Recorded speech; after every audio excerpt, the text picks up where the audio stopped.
Special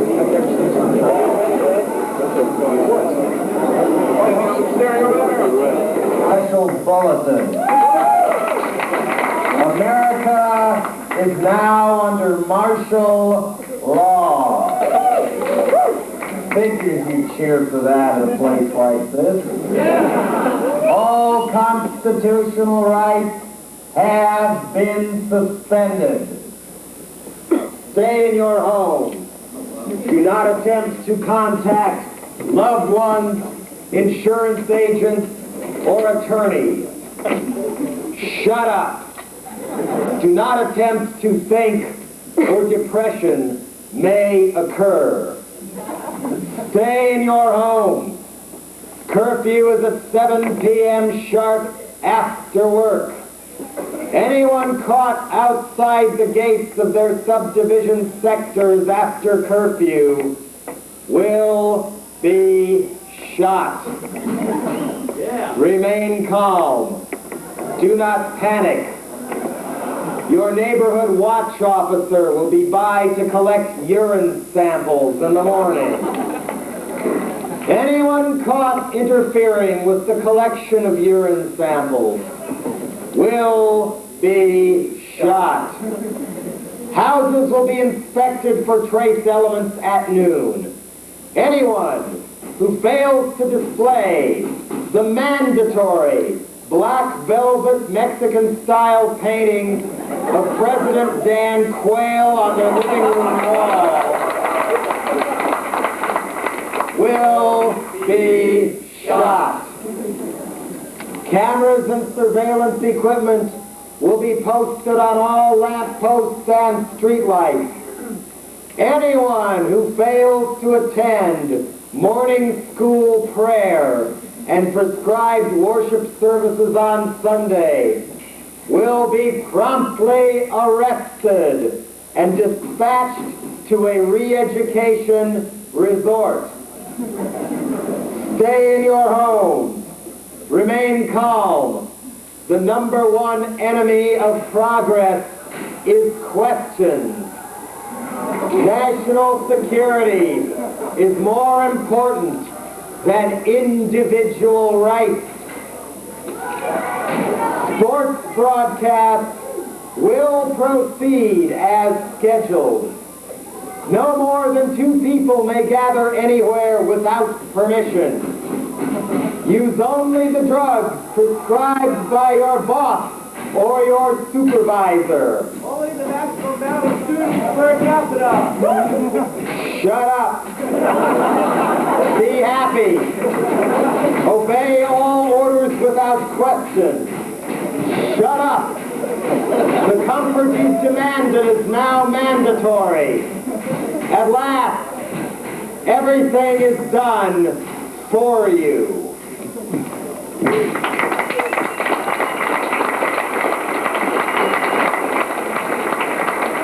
Okay, before we go on, I have the question for the people who are trying to keep the doors shut.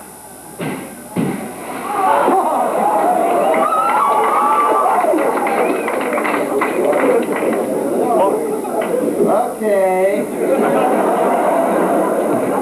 We have a brief interruption here.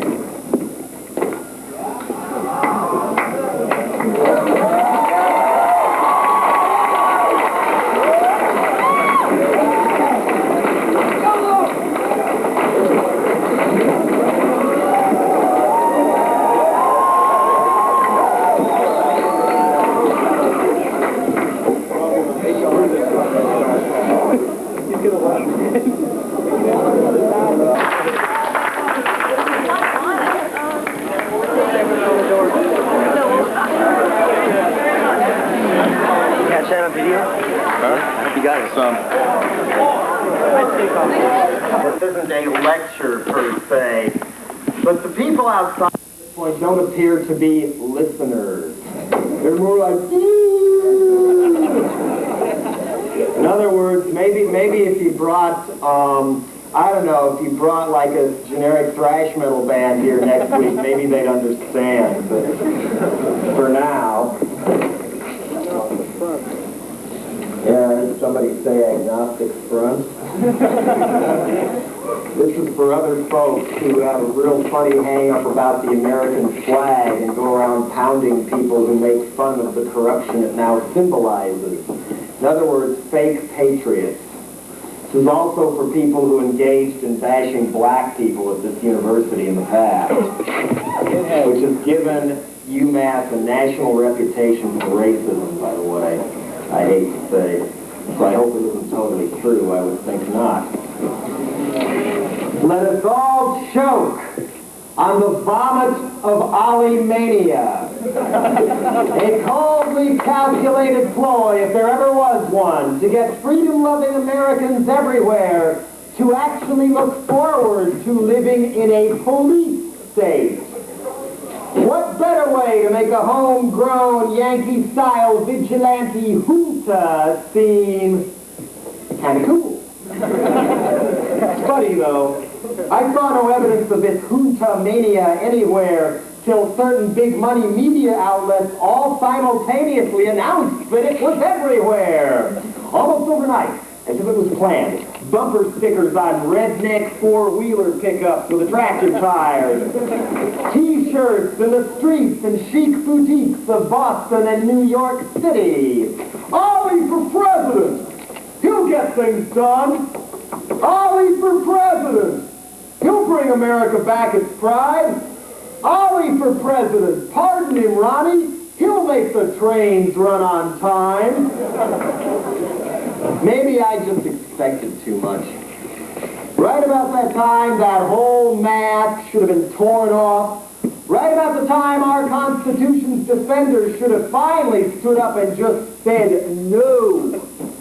Congress, as usual, chose to castrate itself and cover up and nail the mask on tighter. Make no mistake, this is heavier than Watergate.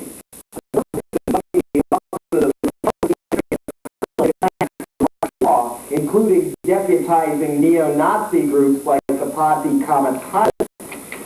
But this time, it's just shrugged off as patriotic. Business as usual. He looks so sharp in that snappy uniform.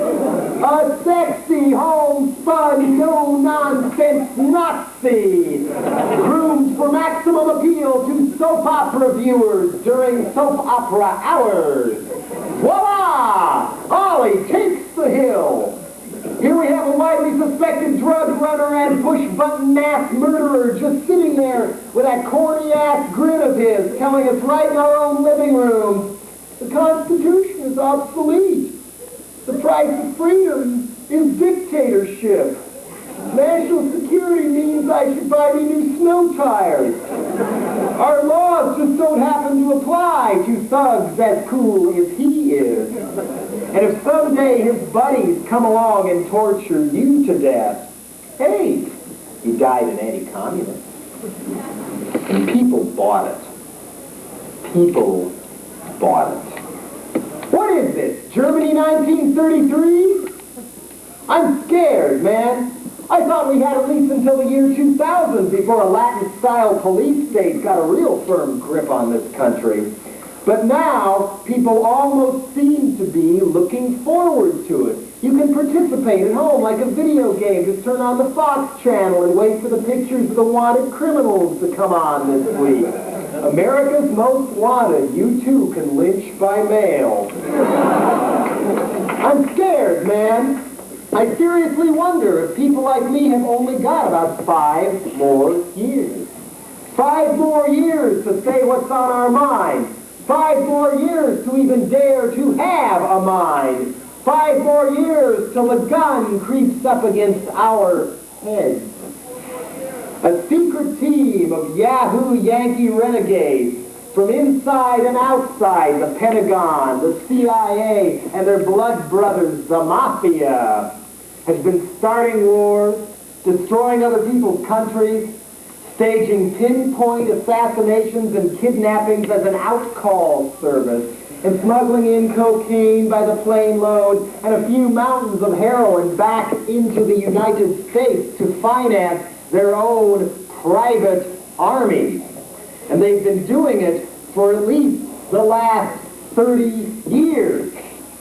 Private armies, accountable to nobody. Has a bloodless coup already gone down? The same names keep turning up again and again. The same names at the Bay of Pigs invasion in Cuba, dirty deals in Angola, 60,000 tribesmen massacred as a favor to a heroin warlord in Laos, 100,000 more piled on top of the body count in Vietnam to make sure that smack flowed smoothly into the waiting veins of GIs getting ready to come home. Drug profits laundered with the help of the CIA through the Bank of Newton Hand in Australia. Some of these same names turn up in Watergate, the same names in the Shah's torture chambers in Iran. Some of them even turn up in the Kennedy assassination. What can we do? We're told that they're patriots, our shining front line of anti-communists, who for some reason seem to be more comfortable hanging out and making deals with the local gangsters, who we then arm to the teeth and train not to fight so-called enemies of democracy, but to wage war on their own population. National security, my ass. Are they killing all these people and drugging us for us? Hardly. This is all just practice. This is all just rehearsal. Trial and error, experiments in terror to get the bugs ironed out and set themselves up for the big one. Us. Never before has this secret team gathered such a large and savage army of their own in one place. Dateline Nicaragua. These are not freedom fighters. These are piranhas who kill for pleasure and rape for recreation. A Yankee-trained cutthroat killing machine, 10,000 strong, whose only real loyalty is to the libido of the gun. What happens when that war is over? Where are all these Contras going to go? Honduras sure as hell don't want a swarm of 10,000 bandits looting their whole country for years on end. They can't exactly carry on their pillaging in Nicaragua either. What do you want to bet? That the lion's share of the Contras are going to wind up right here, intact, ready to do business in America. For guess who? Those same names keep turning up again and again. Theodore Shackley, Richard Secord, Thomas Klein. Our media hero Ollie is just a bit player in this scam. General John Singlaub, Frank Carlucci, Brent Scowcroft, Donald Gregg, George Bush. That name keeps turning up too. His so-called wimp factor always did strike me as more of a mirage, cooked up to make him look cute. So hardly anybody out there stopped to think about what it might really be like to have an ex-CIA director as President of the United States. Especially one whose hands are so filthy and blood-caked from all them dirty wars. What were all those phone calls to General Noriega about, anyway? Who is behind bringing in all crack into this country? And what do they want? The Bush we're allowed to see says, I'm tough on crime. Drug dealers who kill should get the death penalty. You know, I'd actually be willing to support him on that if he were willing to join his pal Noriega at the front of the line.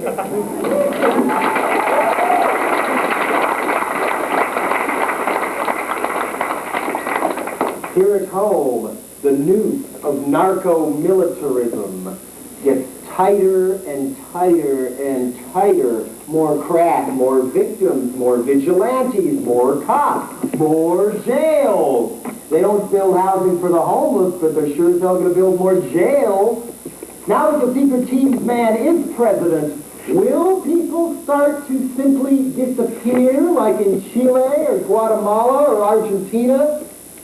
And if the cops did come along one night to drag you away, do you really think any of your neighbors would care? Do you really think any of your neighbors would care? Half the country wanted Nixon lynched when he almost pulled this off with Watergate. But even people my age don't seem to remember Watergate anymore. We were 16 at the time. It was everywhere. It was all anybody talked about. But now it's erased. Now it's Miller time. Now even Congress and even Senator Inouye from the Watergate Committee and most of the press just cover up. Nowadays it really is just business as usual. Out in the open, business as usual. FBI spies on Latin sanctuary and peace groups. Nothing is done. Someone breaks in and photographs the lists of refugees in San Francisco, and these lists mysteriously turn back up in the same hands of the same death squads the refugees fled in the first place. Nothing is done. The El Salvador death squads have turned up right here in America, in Los Angeles. According to the LA Weekly, a Latin refugee leader, peace activist in this country, was kidnapped and raped with a broom handle while riding along in a van on the freeways of LA. She was blindfolded, and she heard voices say, "You tell your friends, there's no escape. We're here now." Nothing is done. And who's going to do anything about it? You? Me? American law says complaints about this sort of crime must be taken to the FBI. How convenient. How new age. Love American Death Squad style. A full-on yet unseen dictatorship where the guns with eyes follow you like in Chile or Guatemala or Sun Myung Moon, South Korea. Love American Death Squad style. Sounds okay. What's in it for me? I'm tired of all them crime stories I read about in the papers. Every neighborhood should have their own Bernhard guest. Love American Death Squad style. There's writing on the wall. This is where we're going, folks. We interrupt this program with another special bulletin. A secret team owned and operated our scariest criminals all along. Has a bloodless coup already gone down? What can we do besides shut up and buy? I'm scared, man. I'm scared. I want to be alive. I want to make noise. I want to use my ideas. I want to make more records. Why do I feel like somebody up there is just collecting our heads to show others as an example that our minds are what make us human garbage? What is this? Germany 1933? Why do I feel like there's only 5 more years? Love American Death Squad style. 5 more years.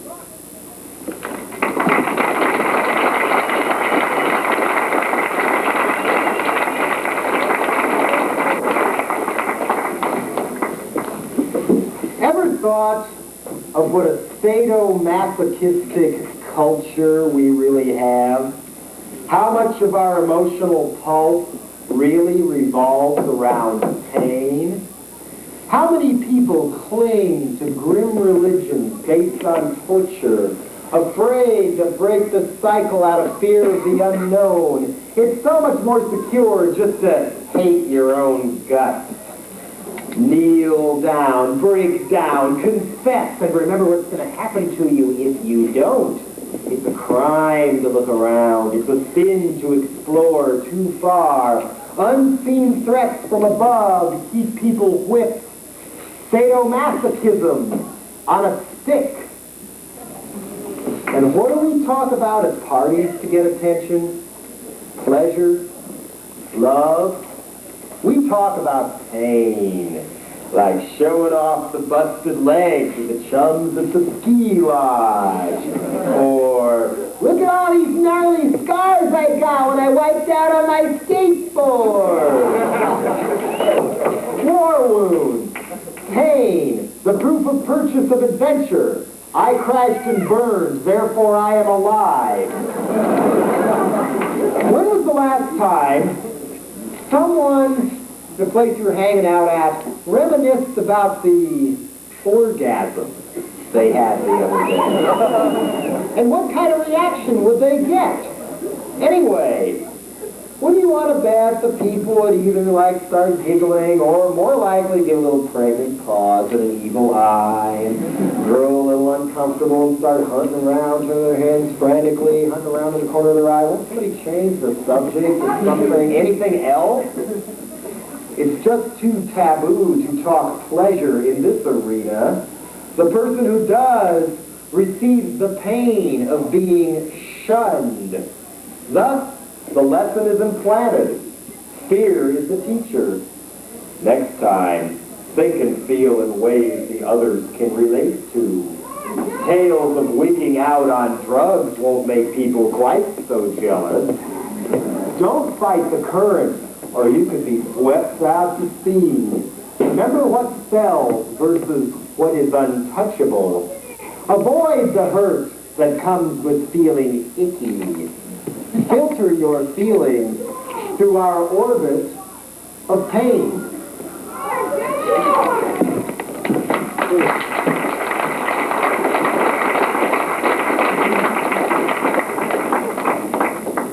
Any MBA majors here?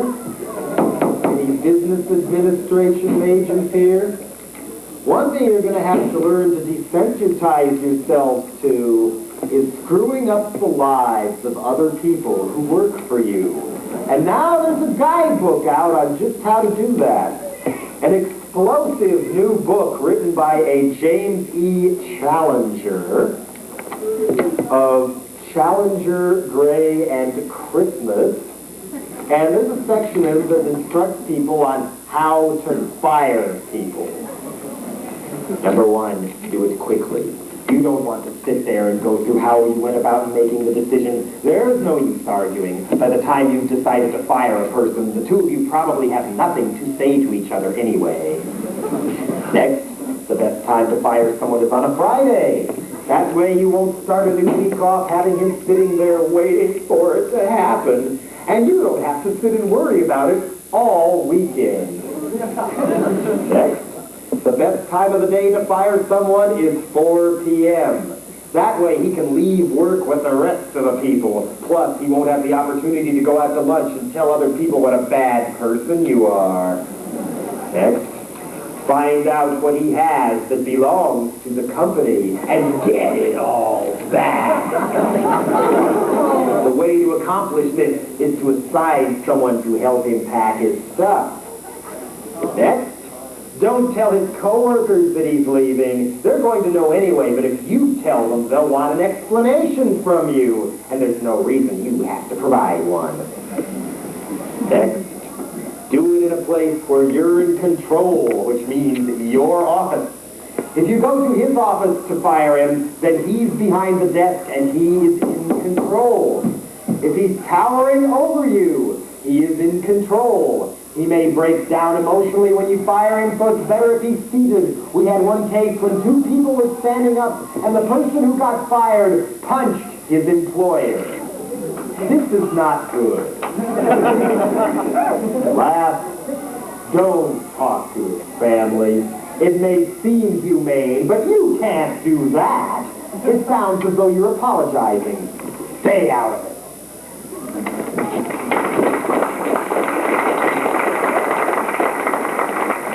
It's a bright, happy view of the world. How can you make everything all better?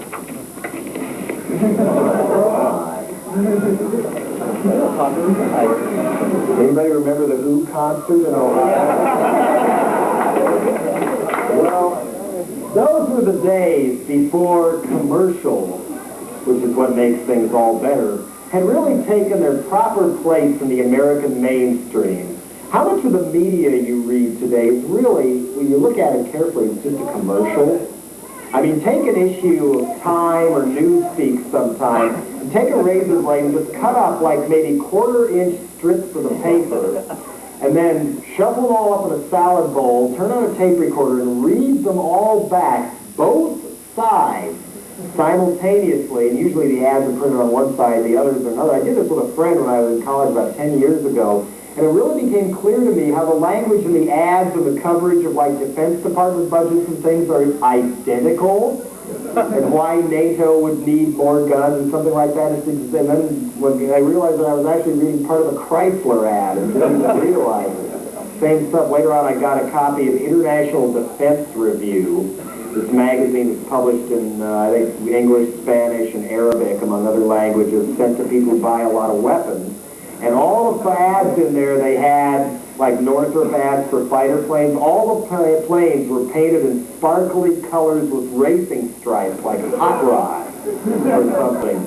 So I really wonder what, like, the Shah of Iran's Air Force or the Saudi Air Force really looks like up in the sky, what color they are. And even here, you have not escaped the commercial.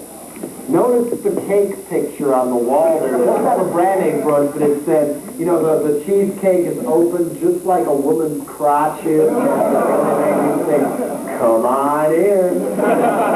Sink in them teeth. Look at those big, tasty muffins there. I wonder if the subliminals buried within the picture would look just like a Giger painting if you stripped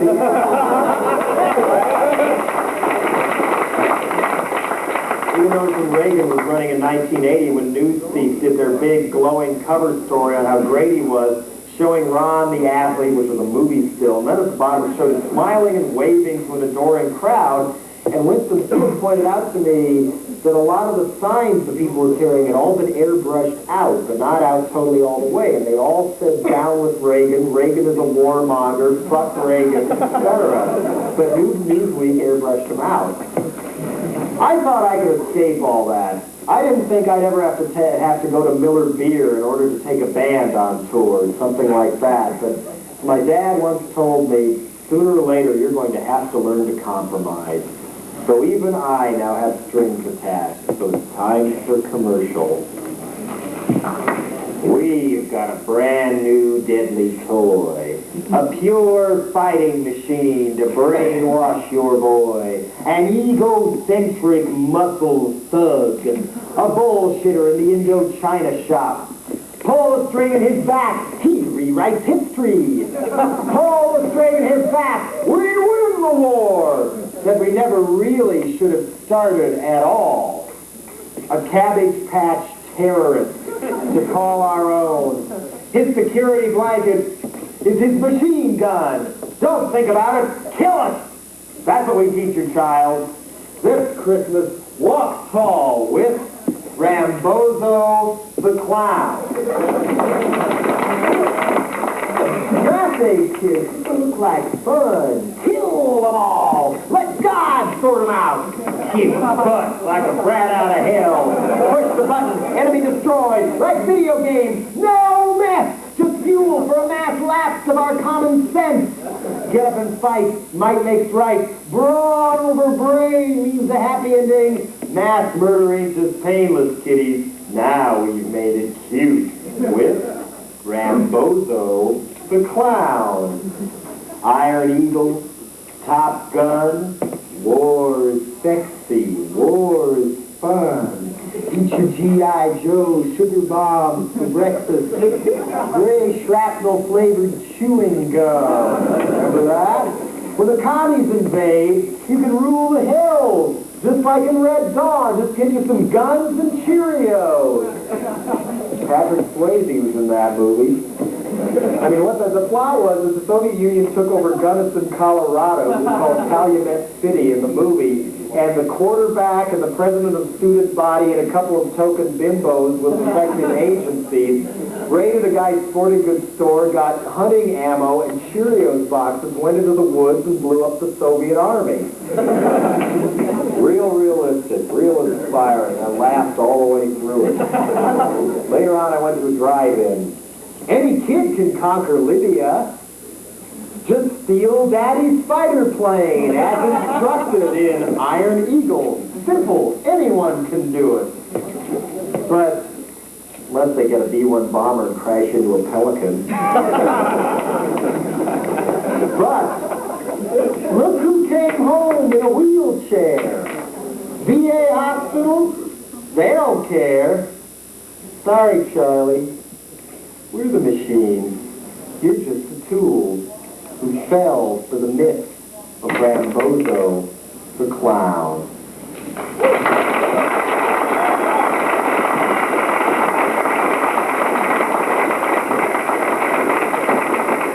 Can't resist more military stories. You know how they just revealed the stealth bomber, this great new $45 billion weapon that will save us from the godless communists while more and more people go homeless? Anybody notice how wide that thing is? 2/3 of the length of a football field. It's about 30 yards long, and already 1,000 pages of documents relating to it have been reported missing.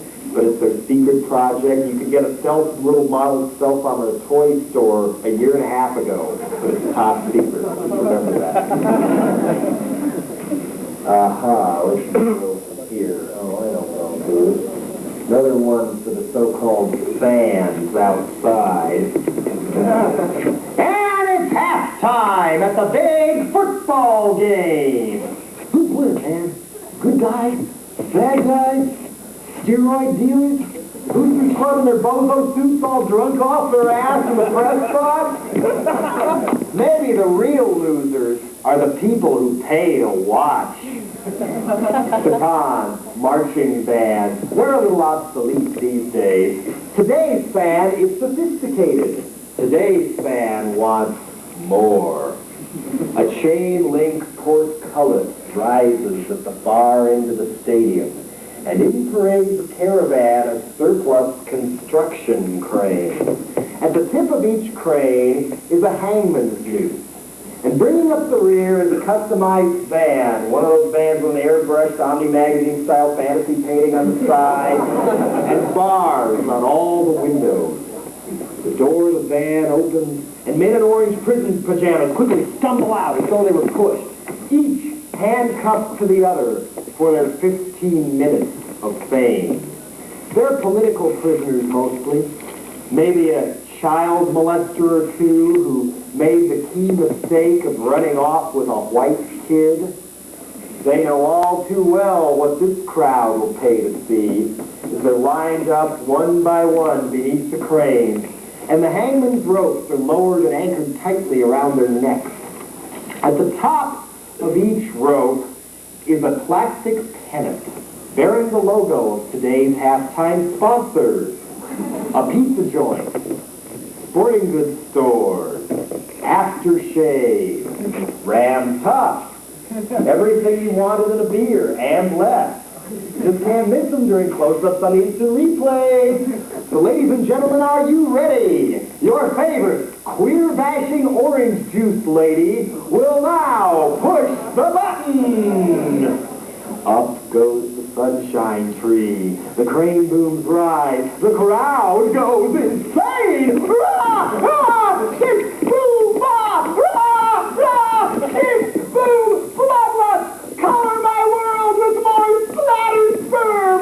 Rah! Rah! Kick! Boom! Ejaculate! The cranes all spin around and do wheelies and tractor pulls for the crowd. The victims' arms and legs twitch and dangle in midair. Heavy metal cover versions of war movie themes drone from over the loudspeakers. So one by one, the condemned hang limp. One by one, they are still. The band winds up on a cheery note. Sousaphones trot off the field, kicking up the heels in formation. A generic beauty queen smiles and waves from the back of one of the tractors as it whisks the bodies out to loud applause. The tire tracks left in the field are quickly sodded over, but there's still time to go to the snack bar as the election year debate rages on. The number one issue facing our country today: who's going to go to the Super Bowl, man? Who's going to be number one? Patriots going to go to the Super Bowl? Who's going to be number one?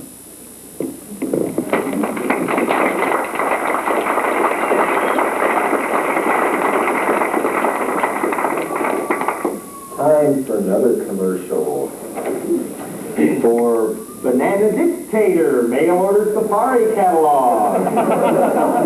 Come one, come all, bring your charge card, please, to our tantalizing totem tent downtown with toast plastic elephant tusks that guard the entrance to our friendly firefight sale inside. Lake Freedom Be Gone days are here. Everything and everyone must go to El Salvador for our exclusive shipment of authentic perforated peasant shirts. Pre-worn cotton with designer red stains around all them quarter-size holes. Having trouble getting noticed by the Gene Kirkpatrick of your dreams? Try Latin Love the American way with our moderately repressive Argentina police trench coat. These deep pockets are made from rugged cowhide. Helps you get what you want, even from problem cases. Be the first on your block to disappear with one. Crime against humanity? No sweat. To be sure, use our patented political spray Teflon. The top secret for decades of 4 out of 5 Big Brothers is at last available to the general peasantry and public. Just hold this aerosol can above your head and spray carefully in a circular halo formation. Accusations simply will not stick. Blame will simply roll off you like magic. Endorsed by President Ronald McReagan, who even sniffs it out of a bag when times get too sticky. And you might just need it after you try out our fabulous stun gun party joke buzzer. This whammy of a surprise could right in the palm of your hand, just like those party joke handshake buzzers you've seen advertised in the comic books. Just imagine the look on your next victim's face right before he blacks out from 10,000 volts. Recommended by the police departments of Johannesburg, Chile, and New York City. Some people may not see the humor in all that, but don't worry about anybody coming back after you. Keep your property and family safe with our family-size home Star Wars defense system. It snaps together in minutes, just like a kid from Radio Shack. These miniature peacekeeper satellites orbit around your home and operate off a standard cable television signal. It even comes with an optional plug-in game cartridge, which will allow you to play real-life Space Invaders. Scan the yard and neutralize any salesmen, burglars, Mormons, Jehovah's Witnesses, landlords, or unexpected friends. That's hours of fun. Every family a superpower. A few months of that, and you could wind up all alone playing solitaire. But the soldier of fortune at any card table is never caught dead without our certified banana dictator playing cards. The king and queen cards feature all your favorites. Muammar Gaddafi, Augusto Pinochet, Peter Botha, Margaret Thatcher, and her alter ego, Dianne Feinstein. The jacks include General Noriega, his phone sex buddy, George Bush, and of course, Ollie North as the Joker, who just went wild. Banana Dictator playing cards. Don't leave your shot-down spy plane without them. Now, how much would you expect to pay for all this? 30, 50, 500 trillion dollars? Our volume purchasing and cost overruns allow us to make this limited time offer. We'll even throw in this toilet seat worth over $600. You can get our free catalog for only $440. Just loan your credit card to Lyndon LaRouche. And don't forget our special Hell's Kitchen sale on Tipperware. Got a good old-fashioned witch lynch today with our authentic Salem-style cock-rock crock pot. A fondue crucible made especially to be hung over large open fires, big enough to boil Motley Crue and the Beastie Boys in oil.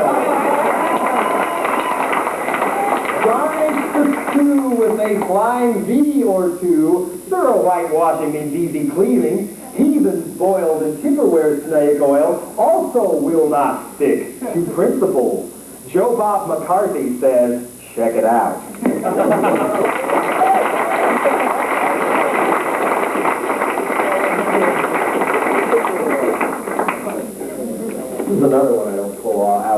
often, but I figure this place could use it. This is a Dead Kennedy lyric, but it works pretty well for this sort of thing, too. I go to college. That makes me so cool. I live in a dorm and show off by the pool. I join the right clubs just to build an impression. I block out thinking. It won't get me ahead. My ambition in life is to look good on paper. All I want is my slot in some big corporation. I am a terminal preppy. John Belushi's my hero. I lampooned and I ate him. My news of the world comes from Sports Illustrated. I'm proud of my trophies like my empty beer cans stacked in rows up the wall to impress all my friends. No, I'm not here to learn. I just want to get drunk and major in business, and I hope be taught how to fuck. And win, always play to win. Fit in like a cog in a faceless human machine. I've got what it takes to get ahead by going along. Dan Quayle and his ilk are the leaders of the future. I am a terminal preppy. I want a wife with hits who just smiles all the time in my centerfold world filled with Springsteen and wine. Someday I'll have power. Someday I'll have my boat attracting some suburb, Thanksgiving to host. From Banana Republic till I win through intimidation. From Porky's Part 50 till my wife joins the PMRC, I am a terminal preppy.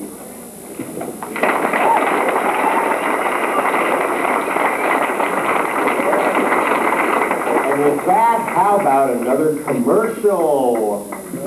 This one I found first in an airline flight magazine, and then people pointed out to me that they run these in magazines that your parents might have around the house but you'd never bother to snoop in, like Sunset. This version is from the San Francisco Chronicle. What we have here appears to be a professional fashion model. She's got this really angry look on her face, and she's got a high school leather jacket on, and she looks to be, she's got a new wave haircut, kind of like, I don't know, for Chrissy Hind appeal, must up just so. Looks to be about 28, 30 years old, might have had her nose or her jaw fixed to look like Margot Hemingway. And the ad reads, Julie's 14 and headed nowhere. What's next? Julie is 14. Unmotivated, irresponsible, angry, and rebellious. She's failing in school and associating with undesirable friends. She is unresponsive to parental guidance. They don't know where to turn for help. But if you have a son or a daughter like Julie, there is an answer. The parents of children with difficult problems need special help. The Heritage School in Provo, Utah will deal with intimidation, teach responsibility, motivate, and change rebellious behavior. They've even got an 800 number to prove it. Just dial 800 and guess what happens?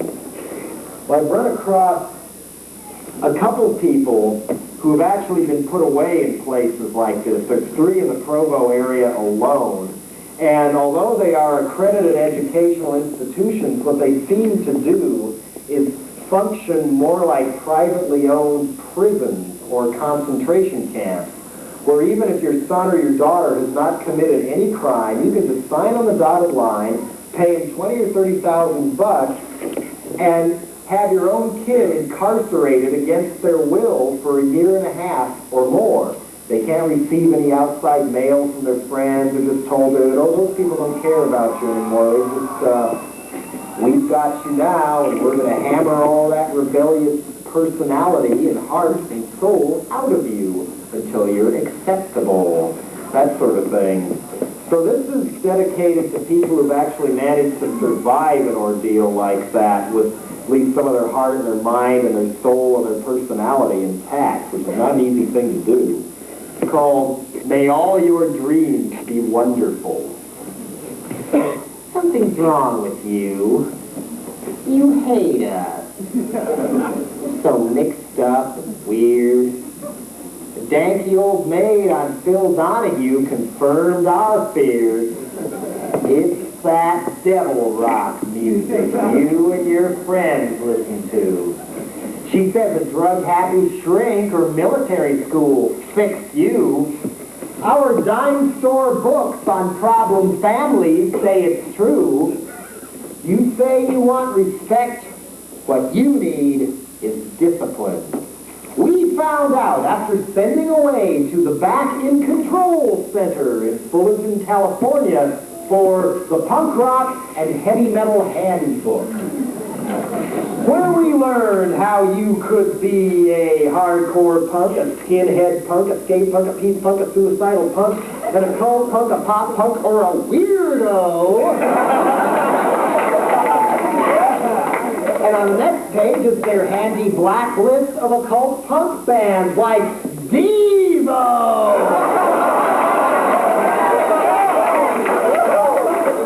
Echo and the Bunnies,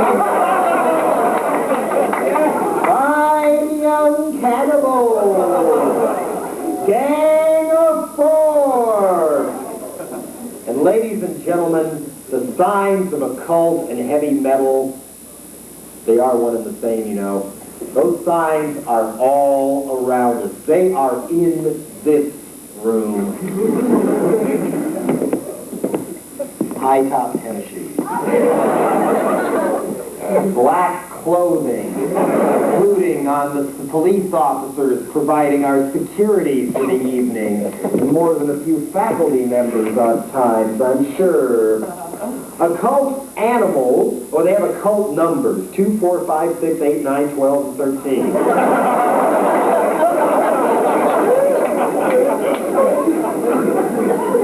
Occult animals are said to include cat, donkey, eagle, our national symbol, frog.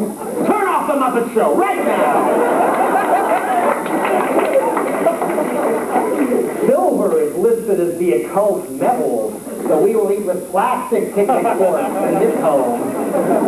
You're just going to have to wear your golf shoes to basketball practice from now on. Now, my favorite section, signs of occult graffiti. Signs and symbols of heavy metal.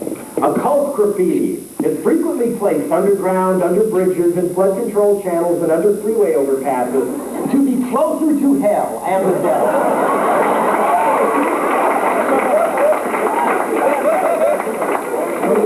The next time you spray paint the banks, bring a ladder or they'll blame it on Satan.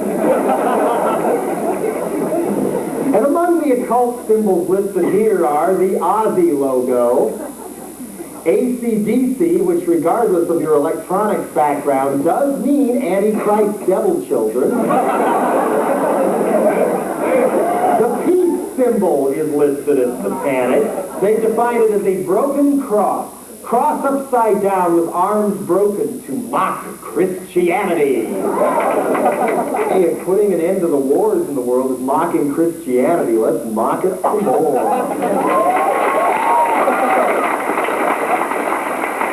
Does anybody notice a pattern of bigotry here at all? I mean, on the next page, they've got some more occult symbols, including the Jewish Star of David. That's a sign of devil worship. And not even sports fans are spared from their bigotry. You've ever seen Wide World of Sports? You know, University of Texas Longhorns, hook 'em horns, hook 'em horns, hook 'em horns. Horns of the devil!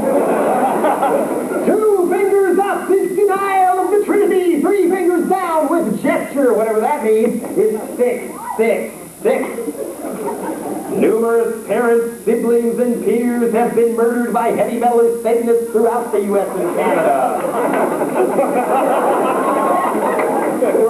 I mean, yeah, Geraldo Rivera logic, exactly. I mean, if we follow Geraldo logic and judge all AC/DC fans by the actions of one kook in L.A., then isn't that the same as judging all believers in Jesus Christ by Mark Chapman?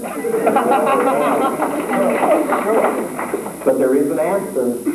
To keep prevent your son or daughter from turning into a Richard Ramirez or Mark Chapman, there are rules to de-punk and de-metal within the family. Do not dress in any style that represents punk rock or heavy metal. Do not wear hair dyed or cut in any style that represents punk rock or heavy metal. Do not associate with any punk rock-ers or heavy metal-ers. Do not wear any punk rock or heavy metal accessories, earrings, or jewelry, spikes, or studs. Do not listen to punk rock or heavy metal. Do not write, draw, or use vocabulary or hand gestures associated with punk rock or heavy metal. Do not tattoo, cut, harm, or injure self in any way. And here's where 1984 really comes to visit. Rule number 10, obtain permission to be out of the home and keep parents informed of whereabouts at all times. Using the numbers 2, 4, 5, 6, 7, 9. Yeah, what if the tag numbers are the phone numbers? Couldn't work. 2, 4, 6. Rules to de-punk or de-metal within the schools. Do not dress in any clothing which is torn, dirty, or in need of mending or repairing. Your parents wind up unemployed with reading economics, and you ain't got any clothes to go to school. Kick them out. They're worshiping Satan. Do not dress in any clothing which refers to drugs, alcohol, or tobacco. So we're burning the Mothers Against Drunk Driving t-shirts outside tonight. Do not wear any hair or clothing in any style which identifies a student with a particular club, group, gang, or organization which would lead to conflict with other students. Do not wear hair in any style which inhibits the learning process.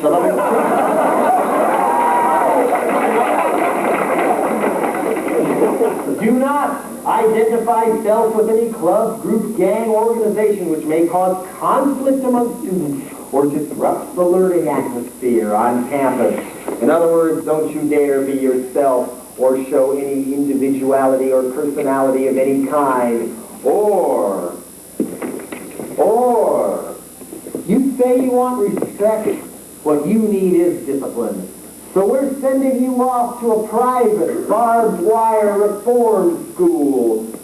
How do we get you there? We wait till you're asleep. We follow the instructions. They just wait till you're asleep, and then these two big guys in leisures who come in at 3 o'clock in the morning and put the cuffs on you while you're asleep. You wonder what's going on. You start to sort of, what's there? Is somebody trying to kill me? Yeah! They pound on you a little bit.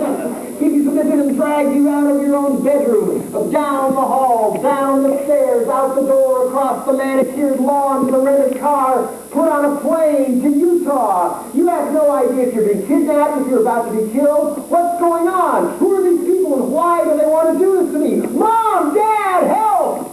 Well, we just sit back and say, 20 grand a year.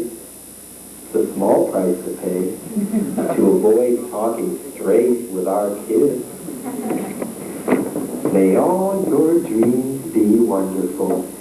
At prison camp, honey dear, we're destroying you just to save you. So you'll even like living here. What's the beaver? Always the beaver. And don't forget to write.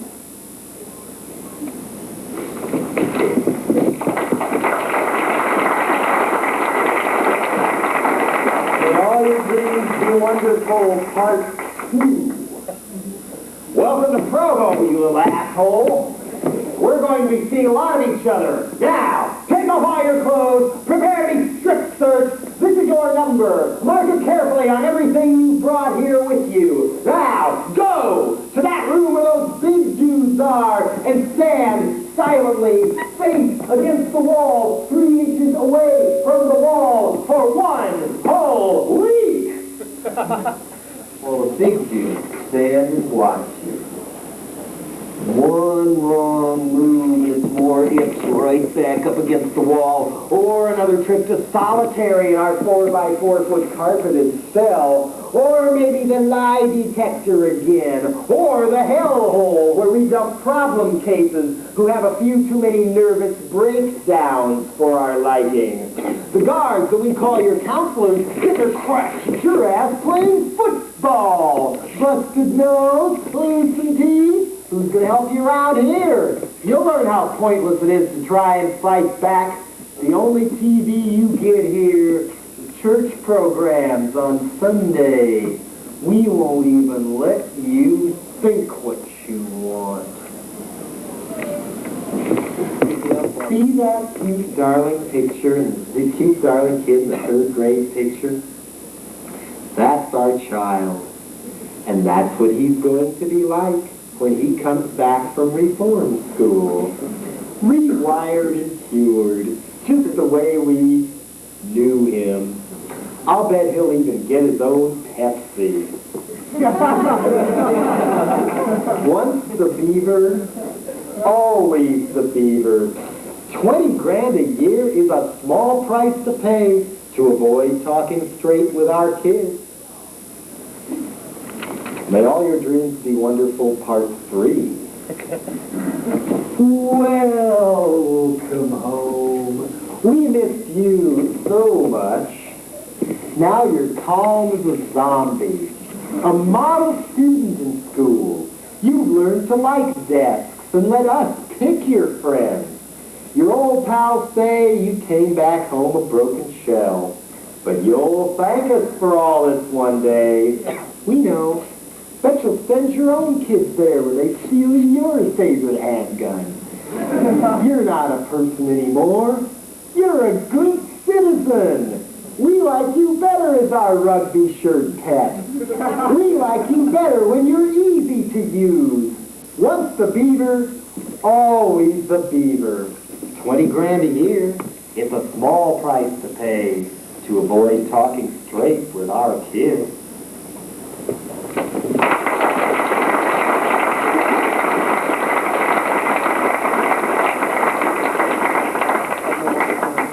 Dateline Dallas, a home drug testing kit costing $24.95, soon to be on the market, will allow parents to check up on whether their children have been using pot, cocaine, angel dust, barbiturates, or Valium.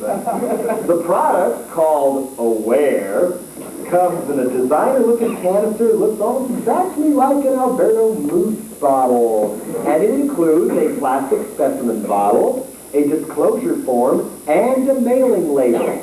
Urine samples are mailed to the American Institute for Drug Detection, who will mail back the test results 10 days later. Guaranteed.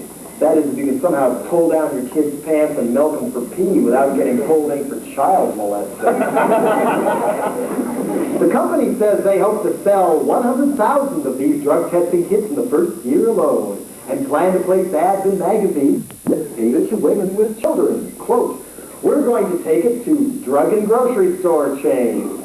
We hope it will be put in their health and beauty aid section." So here we go again, don't we? Here we go again. Time for yet another round of dun dun dun, the drug crisis. Dun dun dun dun dun dun dun dun. Dead football stars. Da-da-da-da, like hammer in the slammer. Da-da-da-da, everywhere you look. Da-da-da-da, it's drugs! One of those carefully planned smoke screens of hysteria that only a coming recession or an election year could love. Forget the economy and who's looting us and why. Drugs.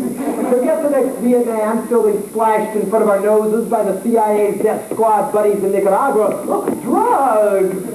Teen suicide? That's already dead. This holiday season's ready-to-wear paranoia scam once again is drugs. Not that long ago was terrorism. Remember terrorism? Don't go into the woods, little Red Riding Hood. You might need a terrorist. They're everywhere. I know. I can feel it. Can't you? Last year. But now CNN takes another one of their supposedly demographic polls. What's on Americans' minds? What concerns them the most? Pissing their money away to Donald Trump? No. No more ozone layer? No. Just like sunglasses. Can't eat any more fish or anything? It's got too much mercury? No. Way top of the list is drugs. Drugs. They're creeping through the walls of your home. Drugs. They're all Nancy Reagan talks about when she gets a little tipsy at those Washington parties. The clouds are on. Drugs. School bus drivers are on. Drugs. God is on. Drugs. Even narcs are on. Drugs. Call the Army. Call the Navy. Call Tom Cruise and Sylvester Stallone. We must protect our borders. Drug abuse is on the rise. Even though if you look at a lot of the statistics for the past few years, it actually says it's not. But how else can you get people to piss in a jar without anybody even asking if their rights are being molested? Any seniors here tonight? One senior. Oh, several seniors. Oh, you've come through rather well. You didn't all yell, yeah, seniors! That usually happens. But have you had any of those corporate recruiters come on campus wanting to lure you into their little web or Venus flytrap or what have you? If that's the way you want to go, there is a way to narrow down your options if you've got a few. I mean, one real effective way, I think, would be to ask them, hey, if I go spend 45 years of my life working for you, am I going to have to piss in a jar? If they say yes, you can just say no!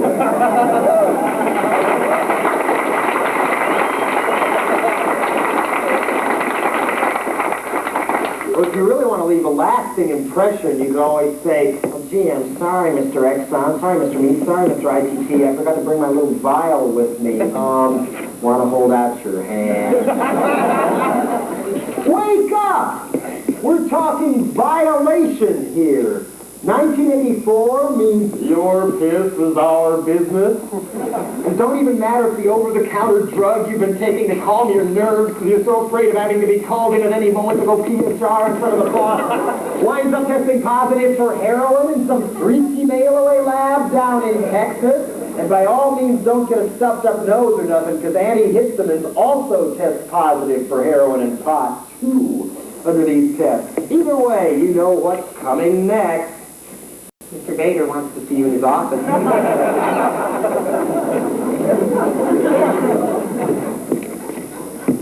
The computer says you're a junkie.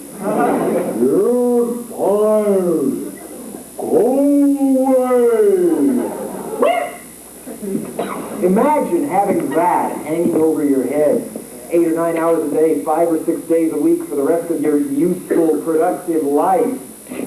Climate of fear, if you will. It's kind of like lie detectors at the workplace. They ain't going to solve jack shit, but it sure intimidates the hell out of the employee.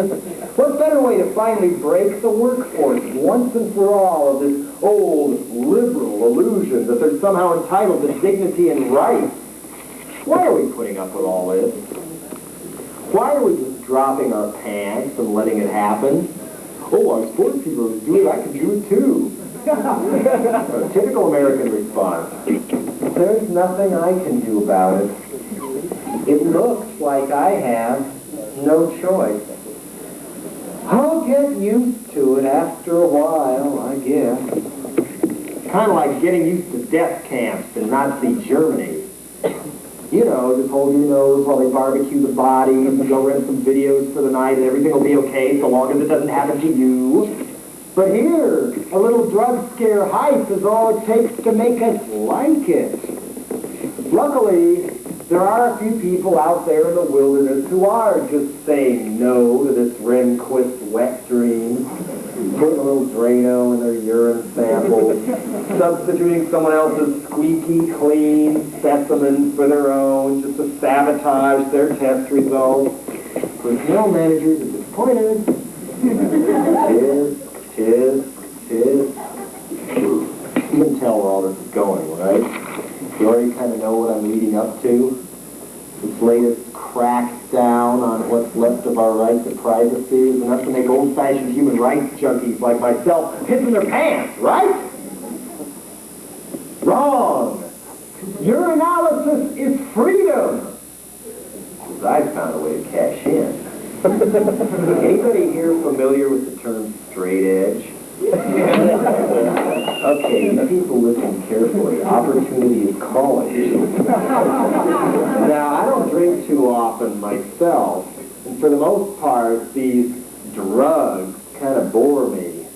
And I was brought up to believe in the land of opportunity, you know, red, white, blue, and you, especially if you can make it come out green. I got to thinking, you know, my pee-pee is worth more than gold.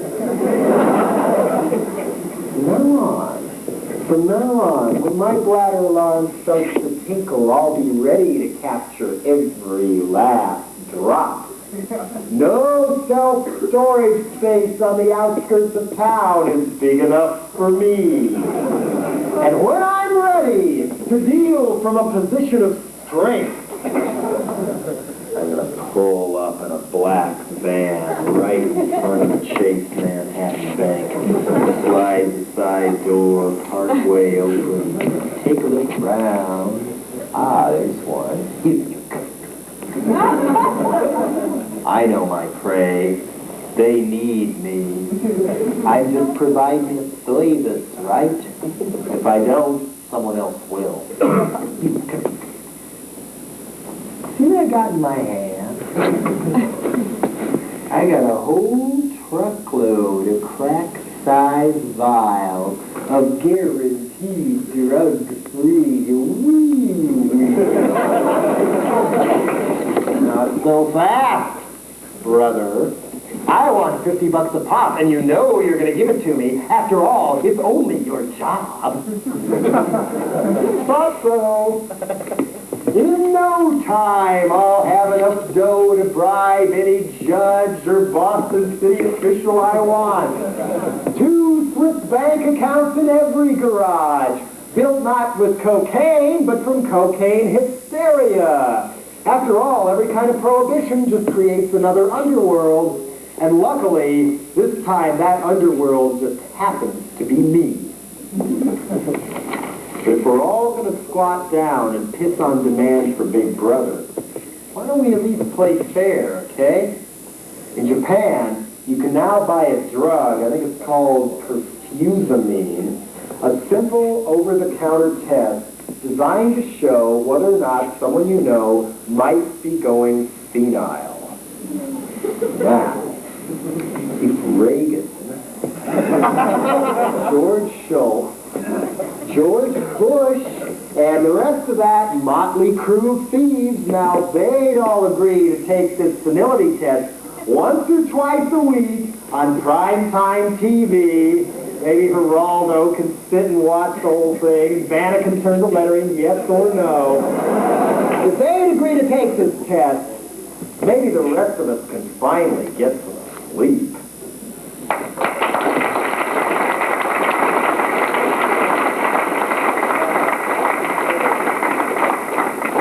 Why, I'm glad the space shuttle blew up.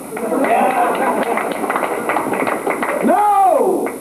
It wasn't the classroom full of school kids on TV, all sitting there whispering and bored, trying to discover what they see on the screen. Each one of them still wearing one of those pointy birthday hats. first reaction at my place was each of us daring the other to call up the local Hearst Corporation-owned newspapers saying, "Oh, hi there. We're that legendary Libby and his squad you've written so much about, and we blew up the space shuttle."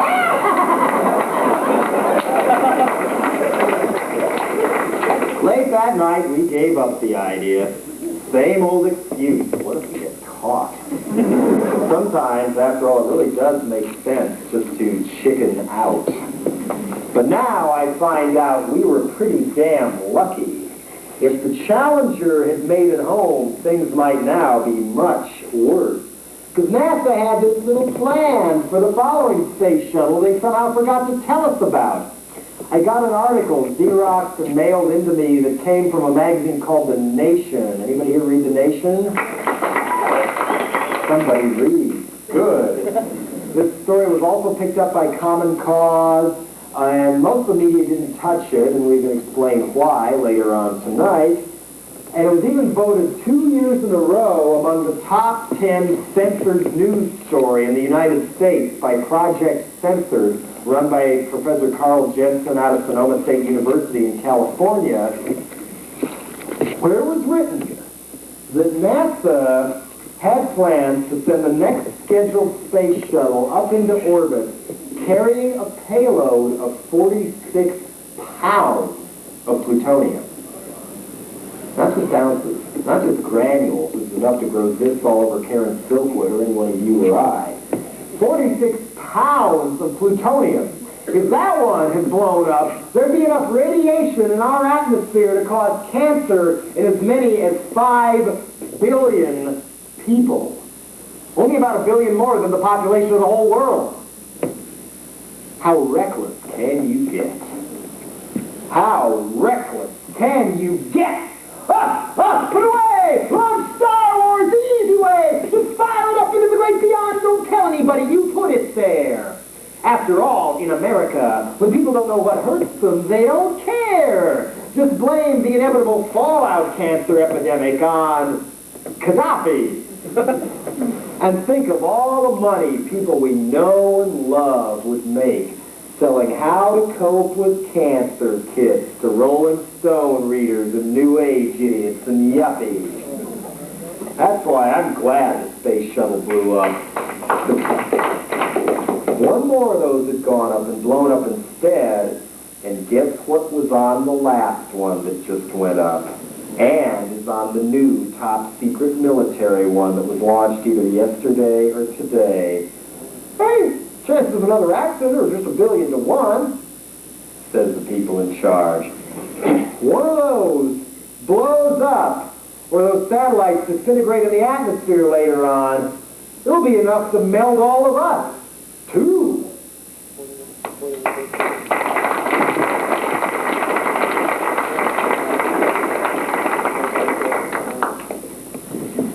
Names for bands. Every once in a while, somebody will come up to me and ask me to come up with a name for their band. I'm tired of all those other names. Think of something good. You'd expect the band to want to take care of that, right? Well, not necessarily in a society where we're brought up to aspire to be spectators by our media and by our school system. Still, I try in good faith, but almost every damn time I keep drawing a blank. So lately, I've been writing them down. It's a good way to meet people when you're new in town. Kind of like carrying extra matches or cigarettes for people to bum. Hey, you got a pen I can borrow? Hell, carry 20. Me, I carry band names. People need them, too. I mean, how many times have you heard the same old cliche band names over and over and over again? Something new? Ooh, too scary. Pick a formula, any formula. The Lone Cowboys. Leather Wolf. Night Ranger. Scruffy the Cat. Rat. And let's not forget those generic bands that sometimes give hardcore punk a bad name. As a lot of you probably know, there's one that's been making the rounds all over the country for a couple years now. They've been picked up by a major label, and They take themselves real seriously and call themselves Youth of Today. Before that, we had angry youth, bored suburban youth, Youth Army, Bob Mulder-Husker suggested young youth. I told some of my friends at Maximum Rock and Roll, hey, you write all these record reviews, you should try making one yourself, see what it's like. You could be old youth. We've had dead youth, we could have generic youth, senile youth. Somebody in one of these other performances suggested redundant youth.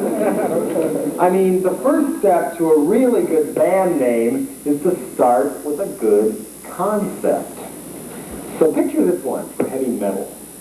Granted, it's the most conservative and uniform of all loud rock music. No gym teacher could get so many people to dress alike. But even in metal, there's still room for a good concept. Ladies and gentlemen, are you ready to rock? Would you please welcome live from global corporate headquarters this week's heavy metal sensation, Mondale! Picture it. Mondale! Flashing on and off in that gleaming, silvery, gothic, old English lettering they all use now. Mondale! 20 feet tall in a great big arena just swarming with all those zombie-like fans flicking the big gliders and shaking their fists in obedience to their fearless leader on stage, just like the people who speak Heil Hitler in the Nazi propaganda films. Spot the difference. While these 5 Walter Mondales are up there kicking ass on the stage, all dressed in blue business suits with bullet belts, tight bracelets, maybe a flaming tie for the singer, or a paste-on Frank Frazetta mustache. Mondale! He would have made a great heavy metal hero. I mean, think of him. Everybody sing along one time. Wayne Kirkland rules me. Yeah. Half the guys in Deep Purple look just like Walter Mondale. But maybe that's too old a comparison. Maybe that's kind of old hat. I mean, what the kids are supposed to want today, what the kids want, according to the adults at the rip-off record companies say, what the kids want is crossover, thrash metal, different ball of wax entirely, much more cartoony, much more vaudeville, with the heroes and the villains, the good and the evil. Over here we have the good, the heroes, Striper, the Christian speed metal band, throws Bibles out at the crowd, looks cute in eye makeup for them glossy photos. Then on the other side of the ring, we have Slayer. 4,000 or 5,000 bands that sound exactly like Slayer. They all put the guy with the horns on the cover, and they all sing like this. Maybe have a skull with a mohawk on the back or something like that. You got Christian metal, devil metal. Hooey! All that's going to be blown away once and for all by the desert wind of Islamic speed metal.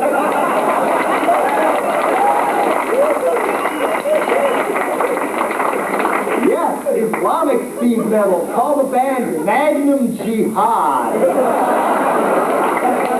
And have everybody come out in turbans, black leather turbans with spikes and big black capes and gas masks on. All the women would have to buy shrouds at the t-shirt booths to get in. And for lyrics, all you would have to do would be to lift some of those quotes that I had told the Khomeinis had in the Western press and put them to music, like, all Western countries are bad. Nothing but evil comes from them. Or a faster one, like Slayer or early Metallica or something. Islamic laws come from God, and therefore good for everybody. Islamic laws come from God, and therefore good for everybody.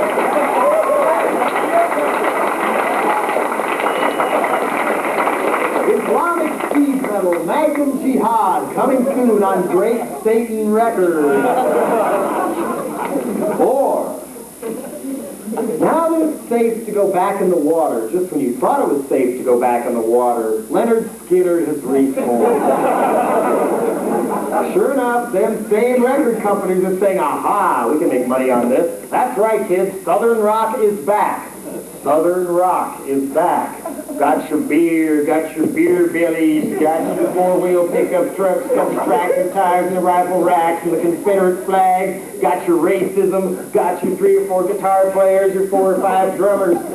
Horse barrel. Or imagine all the images you could drill into the minds of your fans if you called your band the Dentist. Or how about, ready? Electric meat, pink meat, anchovy smegma, food beet, black lung, conqueror worm, my sweet slaughterhouse, or pets eat their master, or tailor-made for the cover of Spin, how about hunk, or really want to go glitzy design-orama, hunk.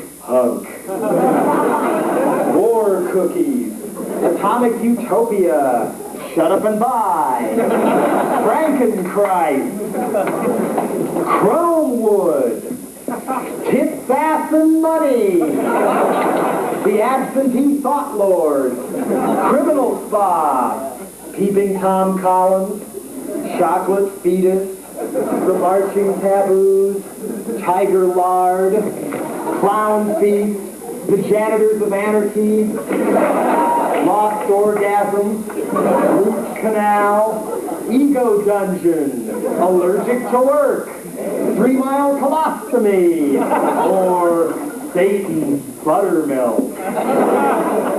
The Lone Derangers, why me? The gingerbread werewolves, quiche my brain, root beer romance, oven romance, angel putz, or the magic truncheon, or God, conform or die, fun with treason, you're fired, video sex pope, Aryan embarrassment, cancer cures everything, South Africa, be my urinal, bark on cue, the crotch puppet, pink swill, pneumonia wranglers, magnum dada, John Wayne on acid, tell your mom, overkill for breakfast, or the Ku Klux Flintstone, Elvis Brenquist, crushed velvet vivisection, Dracula was gay, air guitar, the Manson Surfers, We're So Pure, Bank of Sodom, Motor Sheep, Uranium Playpen, Beef Asylum, Velvet Volcano, the Screwworm Flies. This list could go on all night. So why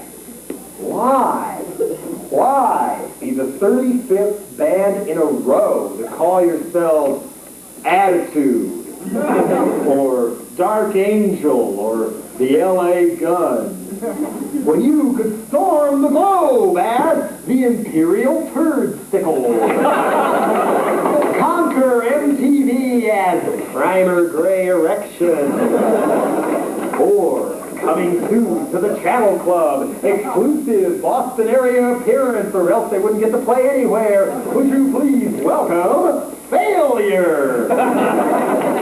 Or coming soon to the great big basketball arena, the long arm of the law presents tickets $20 in advance, $120 at the door. Fraud! If you really want to get under people's skin and make them think, forget Dead Kennedys, that's already been done. But you could take a grainy photo of your favorite patriot and mine, Ollie North, and put him on the front cover of the album. You know, cock his head to the side with a little hat and that grin and everything. Ollie on the cover, and title the record, Lest We Forget. Then hit him where it counts with the name of the band. Lest We Forget by 6 Million Jews.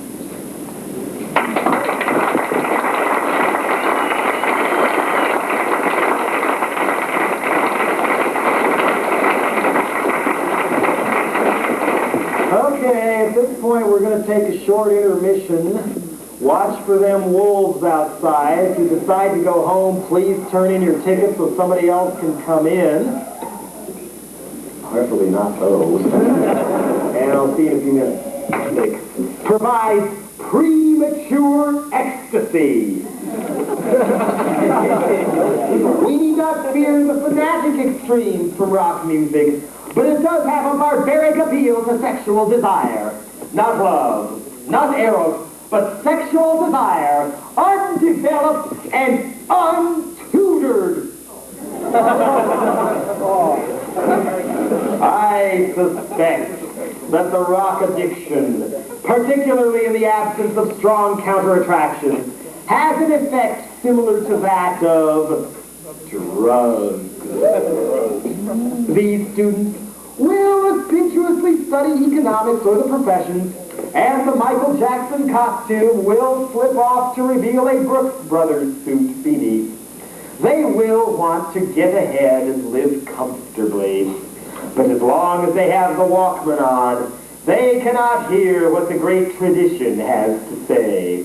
And after its prolonged use, when they take it off, they find they are deaf.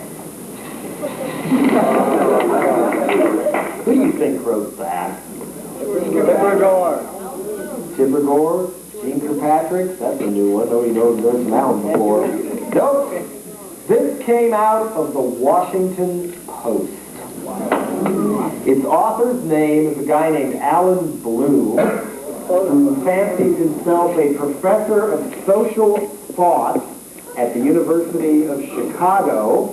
I think this is probably an excerpt from his recent book titled, ironically, The Closing of the American Mind. I can think of one mind that may be so damn closed he forgot to look inside because he's been so busy welding it shut over the years. But it looks like a lot of other people have been busy welding their minds shut as well. Alan Bloom's book was on the bestseller list most of last year and the first half of this year. Probably hit the top 10 for a while, sold tens if not hundreds of thousands of copies. And a lot of the people who bought and fell for the garbage in that book would probably fancy themselves liberals. Liberals like the folks who took over the New Republic. You know what the New Republic is? Yeah. That magazine that's supposed to be the big liberal stalwart, never wavering. My dad subscribed to it since he was 18. Well, they called Bloom's book the Book of the Year. 2 weeks later, they endorsed Tipper Gore and her pro-music censorship witch hunters, the PMRC. Anybody not know what the PMRC is? Parents Music Resource Center, the Washington Shepherd Wives who arranged for kangaroo Senate hearings on how rock music will make your kid drink and drive and worship the devil and all the things he never used to pick up from his parents for some reason.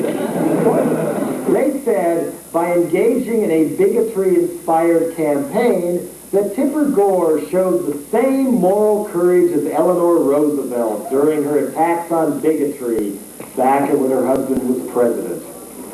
2 weeks later, what a surprise, cover story endorsed Senator Albert Gore Jr., Tipper Gore's husband, for president. He wasn't the only PMRC husband running last time either. Mrs. Jack Kemp was PMRC, no surprise there. Mrs. Paul Simon was PMRC. Mrs. Lloyd Benson is very active in the PMRC. Lloyd himself is on an advisory board for the PMRC. Michael Dukakis endorsed the censorship of rock records from the Village Voice, saying that maybe probably a rating system was needed. I wonder who bullied that into him. Research? Not him.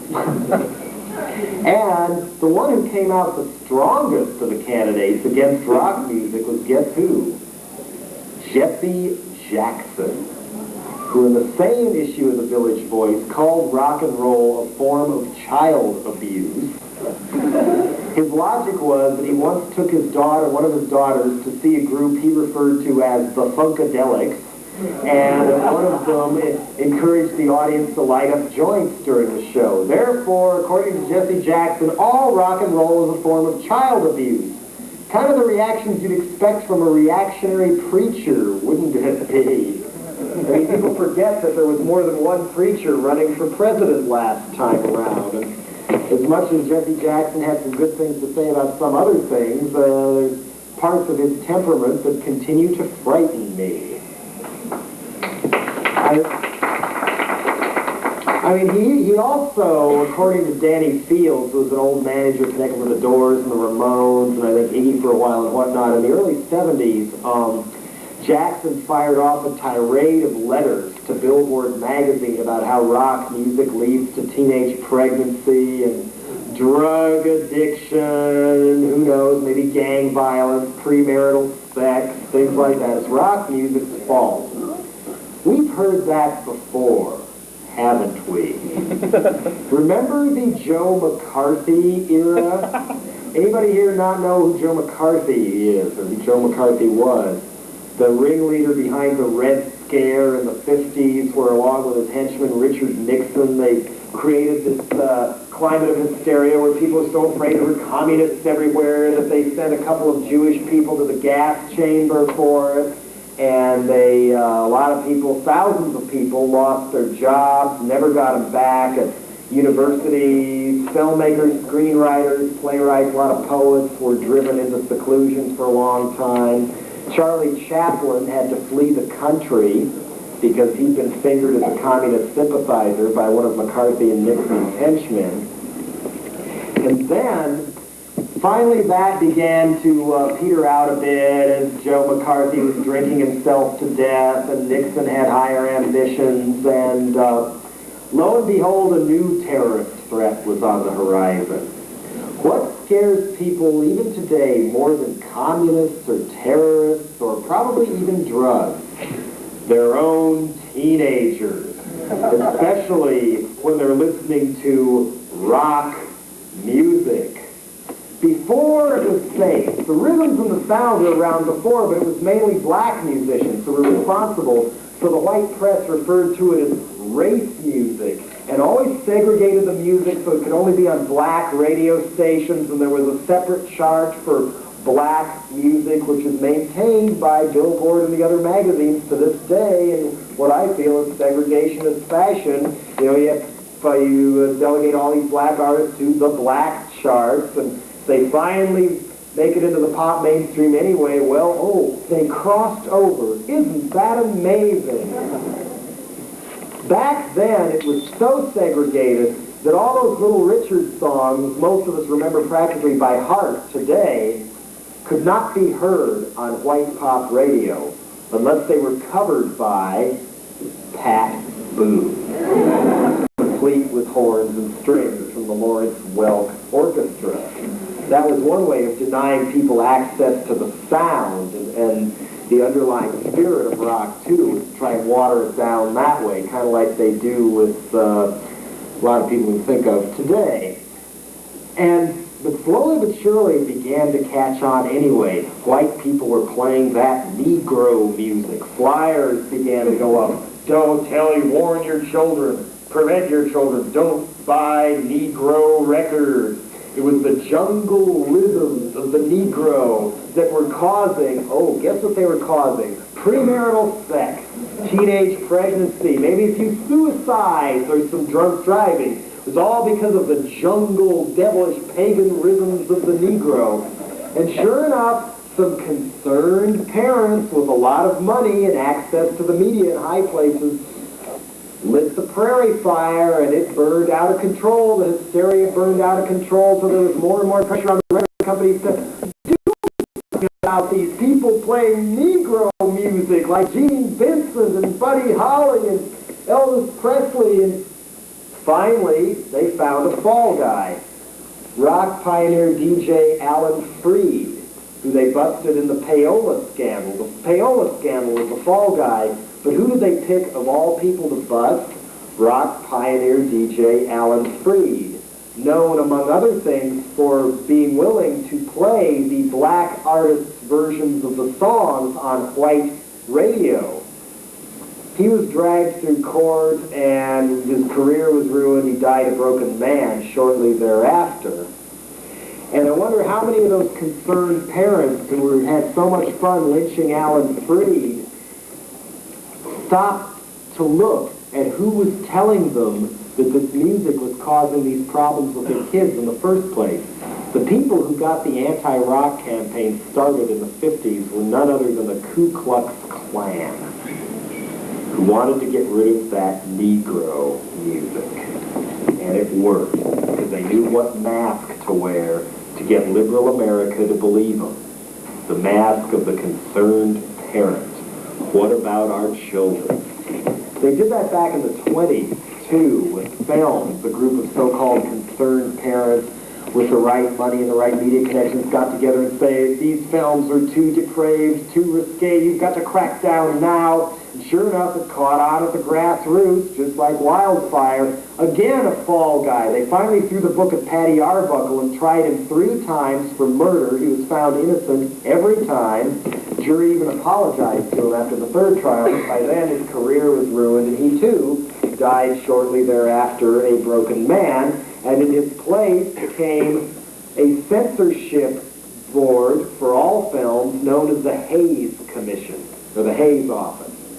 And they had real funny little rules. I mean, they must have really spent a lot of time sitting in the bathroom thinking up these rules. Like when a guy comes into a woman's bedroom, since everybody has separate bedrooms, when he sits down on the bed, he better have both feet on the floor. The Hays Committee rules, or the Hays Office rules, lasted clear up into the early 60s. Even in Liz Taylor's book, she talks about the shooting of Cat on the Hot Tin Roof, and all of a sudden, everything was shut down on the spur of the moment. Guess who's here? Dun, dun, dun, dun. The Bust Inspector. The BI, as he was called in Hollywood. They really did have a guy who went around in an official legal capacity to examine Liz Taylor's tits to see if too much was showing for Cat on a Hot Tin Roof. Just to make sure, he climbed up on a ladder and looked down the top of her dress just to get a better view of Liz Taylor's tits. And then, of course, decided that there was too much of Liz Taylor's tits to allow shooting to continue until she put a brooch over her slip, which she then took off when he left the building, and shooting continued. But he had the power to shut down shooting until they obeyed the rules of this one little group. Later on, that was replaced by the movie rating system we have today. And who rates the movies now? Anybody know who rates the movies now, or how it's done? No, we don't. Nobody knows. It's a secret committee whose identities are only known to Jack Valenti, head of the Motion Picture Association of America. Producers don't know who they are, the directors don't know who they are, so when they finish a film and have it cut and edited the way they want us to see it, they've got to eventually slide it under the big door to the committee and then slides back out again. X. What can they do? They can't go to anybody, they can't go to a human face and say, what's wrong with the movie? What do you want us to cut out? Why do we have to cut this out? They have to guess and cut and cut and cut, slide it back in, X. Cut, cut, cut, cut, cut, slide it back in, X. The result is the only way you can see a complete American film the way the producers and the directors intended it to be seen, go to Europe. That's the only way you're going to see that. And lo and behold, that's what a certain organization wants to do with record albums now. The Tipper Gore and the PMRC want to have a rating system put on records. The original proposal was the usual PG, R, and X, and V for violent, O for occult. And I wonder who might be on that secret committee to decide what constitutes an O for occult. Aside from Tipper Gore, the other main co-founder of PMRC is Susan Baker, whose husband is about to rise to number 3 and number 2 maybe in government power as Secretary of State.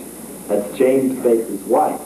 What they don't tell you is Susan Baker is a fundamentalist born-again Christian. who has told the New York Times, quote, "I am God's instrument," unquote. And the purpose of her life is to, quote, unquote, live out the gospel. She wants to decide what the rest of us get to listen to.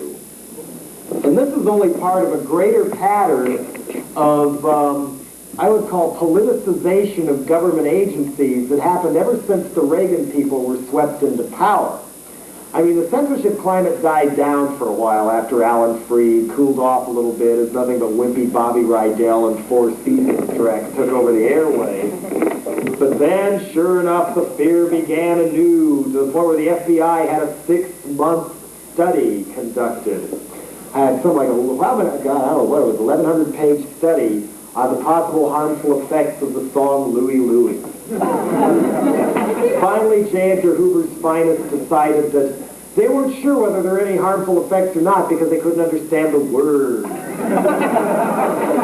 Later on, Spiro Agnew and his speechwriter, Patrick Buchanan, got into the act right about the time there was hysteria in the 60s, and they figured that one of the ways to get rid of, to keep people from revolting against Nixon and getting shot full of holes and brought them in a body bag was to keep certain Bob Dylan songs off the radio.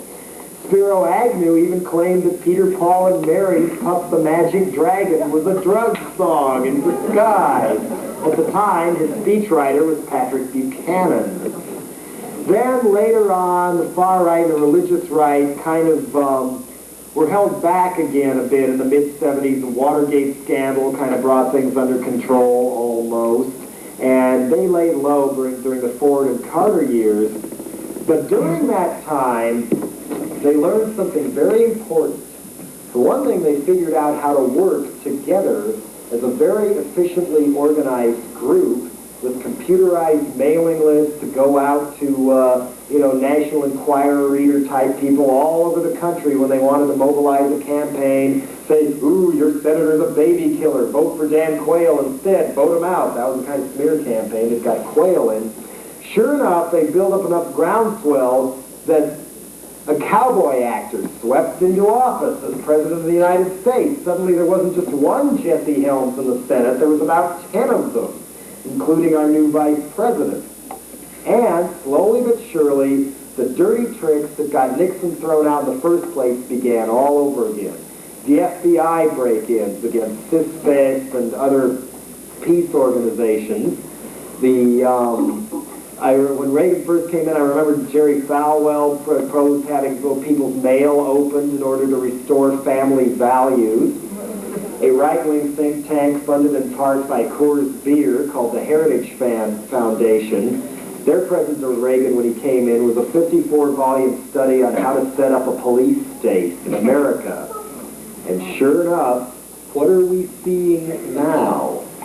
What are we seeing at the Immigration and Naturalization Service, who has found a novel new interpretation of what's called the McCarran-Walter Act, which was passed under pressure during the McCarthy era?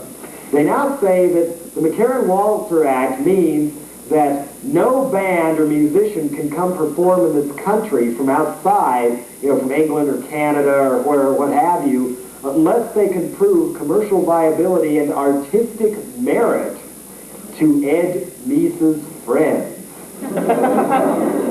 This is why there are hardly any, if any, foreign hardcore bands coming and playing over here anymore. Remember the exchange that was going before when BGK and CCM and Raw Power, those people used to come over and you could learn, you could teach them a little English, you could learn a little Italian, and more importantly, learn how other people's countries are run and how some people do things better than things here, etc. That kind of cultural exchange did not grow on trees. We were lucky to have a little bit of it all, but not here anymore. There was even a Polish band called Deserter who was set to come over, and the Polish government was even willing to fly them here as a cultural exchange. Guess who wouldn't let them in? Our people wouldn't let them in. So there go went they're probably their only chance to ever leave their own country voluntarily. And of course they threw the book at people like Venom and a lot of heavy metal bands. But they also extended this ban to such harmful, abrasive people as the Pet Shop Boys. The Smiths had to try several times before they could get in. New Model Army almost never got in, and then by that time they didn't have a band anymore. And there's almost a blanket ban on folk singers from places like Central or Latin America, and it's extended further against any journalists or foreign dignitaries who have anything critical to say about the Reagan administration. People like Hortensia Allende are locked out. She's the widow of Salvador Allende, the elected president of Chile, who was murdered under orders from Nixon and Kissinger, in part so that ITT could get their copper mines back and not have them nationalized. But the Pinochet regime, of course, is what took his place. But she can't come tell us any of this information. They won't let her into the country. They've also banned Nobel Prize-winning author Gabriel Garcia Marquez. They banned a Canadian documentary film on the harmful effects of acid rain on the grounds that it was political propaganda. In other words, what they're doing is starting with something they can get mainstream USA Today America to support, keeping some of these wicked, evil rock bands out. What they're really after, when you find the last fallen domino, what they're really trying to cut that back on is our access to information itself. They've also done this with government information. More and more items are declassified as top secret for more and more irrational reasons, if they give reasons at all. They've even had FBI and NSA people go into private offices and take things out of their files right in front of their nose in broad daylight, saying this is classified from now on, you can't have it anymore. They've also been selling off entire databases and databanks of information to private companies. Or in some cases, according to Multinational Monitor, a magazine all of you should read, based in Washington, D.C., you can call them up and find their address, is Multinational Monitor. They then have even paid some companies to take files and databases off their hands and then paid them again to get the money back. But what this also means is, for example, if a farmer needs to know what kind of crops to plant this year or what to do to get them to grow with these current weather conditions, he used to be able to go to the USDA and get that information for free. Now he's got to buy it from a private corporation for $1,500 at least, something a lot of farmers don't have anymore. The Reagan administration also decided that all their talk about magic of the marketplace and deregulation of free enterprise does not apply to radio. Does not apply to what we can hear on the radio.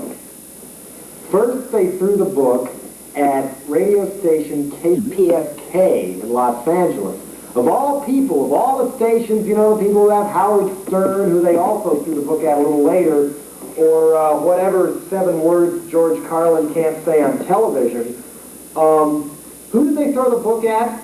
KPFK in Los Angeles, a very well-respected muckraking news station, community-owned and operated, flagship of the Pacifica News Service, who ran the kind of stories about people like Ollie North that the mainstream media tried to keep away from us for the longest time. I mean, we still need people like that, especially now. KPFK went through about $100,000 of legal bills before the case was resolved. They were so intimidated that they had to cancel a bunch of their programming, and they still, to this day, have canceled readings of Allen Ginsberg's poetry, even canceled an airing of Nixon's Watergate tapes because Tricky Dick used too many naughty words for Ed Meese and his friends at the FCC. And what the crime was broadcasting a play on how to avoid catching AIDS at 2 o'clock in the morning when a fundamentalist minister just happened to be listening. A little later on, they cracked down on a college radio station, which is also one of the favorite targets of Tipper Gore and her friends, is to crack down on or wipe out college radio. And they threw the book at, what's the name, KCSB in Santa Barbara, California, University of California, Santa Barbara, for playing a song at 4 o'clock in the morning by a punk rock band who's been broken up for about 10 years at least, the Pork Dukes. Somebody likes the Pork Dukes. Anyway, one person out of the whole population of Santa Barbara, California, called up and complained. He was a familiar voice. He was known as a local crackpot. He'd been calling up the station for years and complaining about, well, whatever they had. They were a college station. It might have been jazz hour, Vietnamese language hour, whatever. He complained. He was known on the streets as a local crazy, a 35-year-old man who lived with his mom. People didn't take him seriously until he funneled a complaint letter to the PMRC. And then, all of a sudden, the crackdown began. The religious right is also behind the scenes here. Right about that time, Foothill College in Los Altos Hills, California, right down the road from where I live in San Francisco, the chancellor is now threatening to pull that station's license or permit to broadcast on the air from campus after getting a complaint from Accuracy in Academia. You know who they are? Accuracy in Academia, a religious right-funded organization. It's part of Accuracy in Media, who, as you might guess, their goals, as far as I'm concerned, would be exactly the opposite. Kind of like when Jesse Helms tried to buy out CBS so he could fire Dan Rather for making fun of him on the air.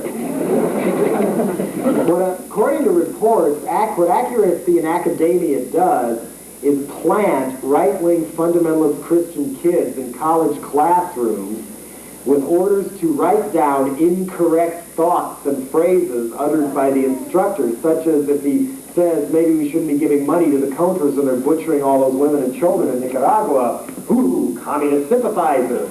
Note goes back to Accuracy in Academia headquarters. They then search around for powers that be, either in the university or the community at large, to put pressure on to try and get the instructor fired. I've been told you have quite a wild item going on with your university legislature. No president for how long now? 8 months. 8 months because of filibusters going on by agents of the far right planted in your school. They are here.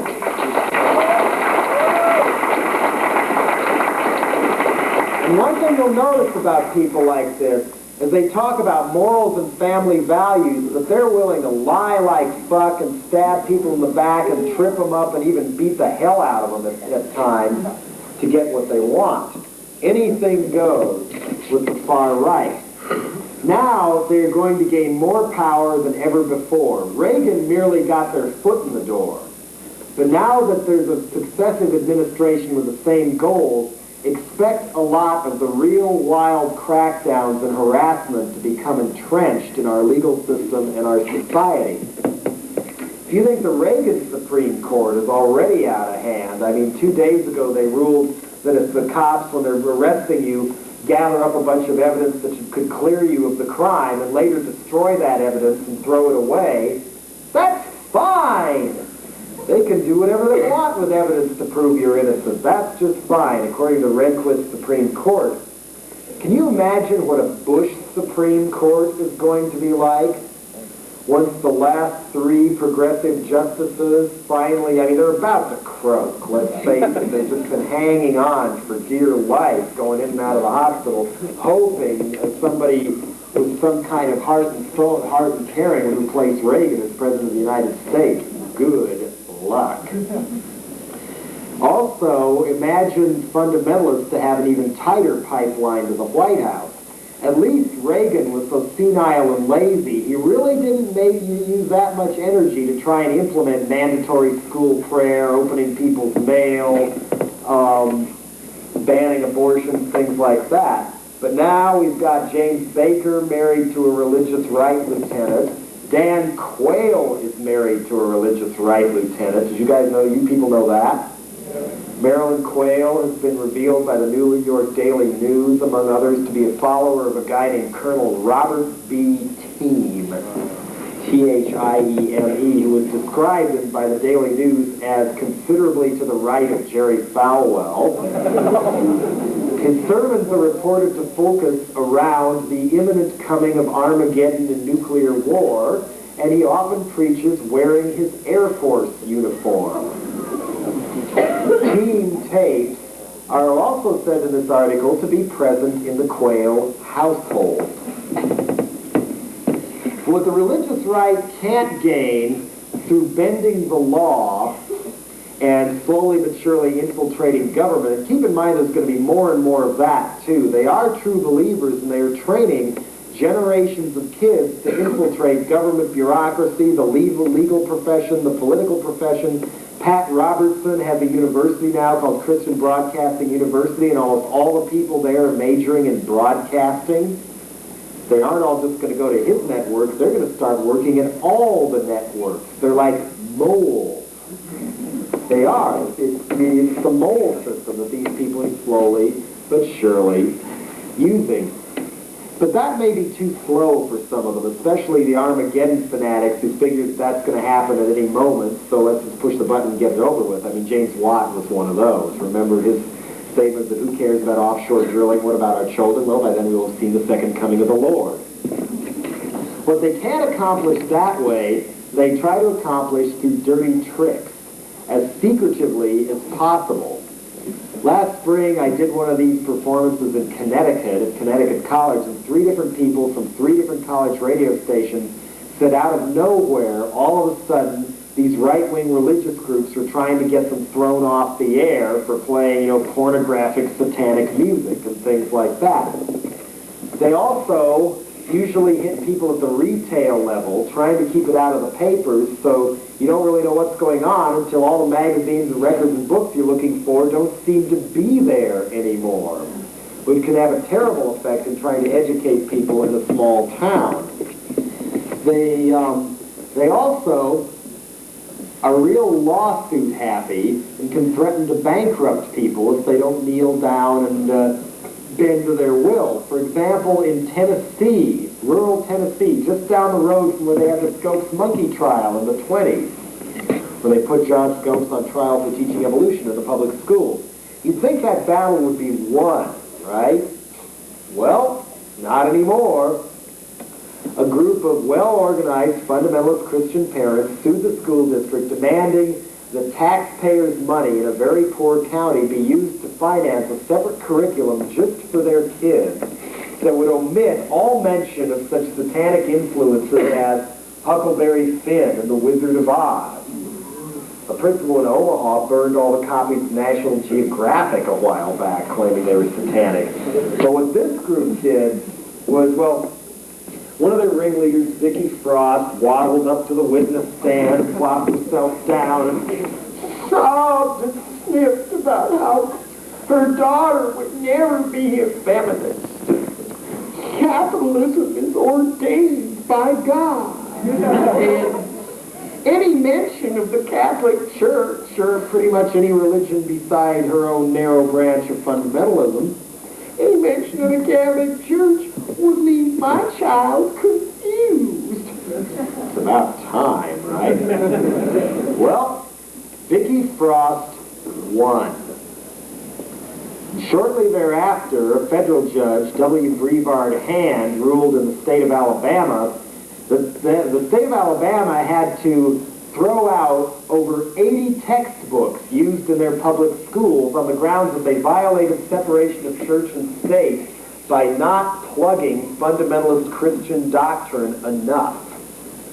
His logic was that by not promoting his religion, that was a non-religion religion he called secular humanism, a term commonly uttered by Jerry Falwell and Phyllis Schlafly and people like that. Finally, the Supreme Court threw out the Tennessee ruling, and a federal court in Atlanta threw out that one. But what happens a couple of years from now when Reagan and Bush have made a few more appointments to the federal and Supreme Courts? Plus, guess who funded the Alabama lawsuit? Pat Robertson. who has also been financially linked to right-wing death squads in other parts of the world, as has Sun Myung Moon by a magazine called Covert Action Information Bulletin. The lawsuit in Tennessee, it turned out these weren't just humble, concerned parents at all. They were taking direction from Concerned Women for America, a religious right organization in Washington, D.C., run by Beverly LaHaye, whose husband, Tim LaHaye, is one of Falwell's main lieutenants and is also a pal of Sun Myung Moon. Now, where should we go from here? Let's see. How to depress you more and more and more. I lost my train of thought here. Okay, but what they can't do by trying to bend and bloody the court system that way, other parts of their vast network of mailing lists, local lieutenants, and of course all that money they get from bilking old ladies and things, is going into duping other people in our society into thinking they speak for the mainstream, and the only way to help keep our children from turning into these devil worshippers is to do as they say, not realizing that the religious right is behind the scenes. So now let's go back to Tipper Gore and her parents' Music Resource Center, who to this day denies all connection to the religious right in spite of Susan Baker's statements. She has a book out now called Raising PG Kids in an X-Rated Society.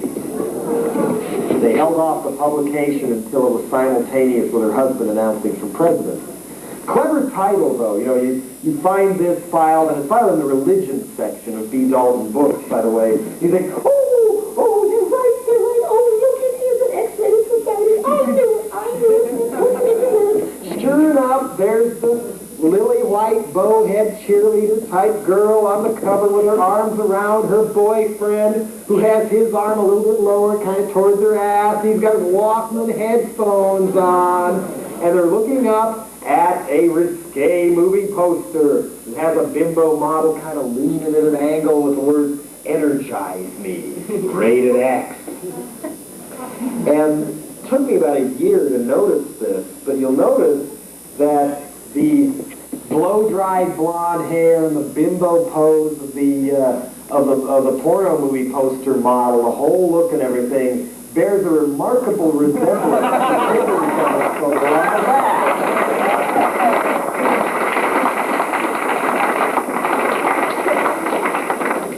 In this book, Tipper Gore goes through all the claims that Judas Priest and Ozzy Osbourne will cause suicides, and AC/DC causes suicide and devil worship, Kiss causes devil worship, Metallica worships Satan, drunk driving and drugs are of course music's fault. Anything so long as the parents don't have to confront themselves or talk directly to their own kids. Oh no, be a chicken and let Tipper do your parenting for you. Dead Kennedys are referred to as a Trojan horse, ready to roll sex and violence into our homes. The power of the wives was upon them. There was the Senate, Labor, and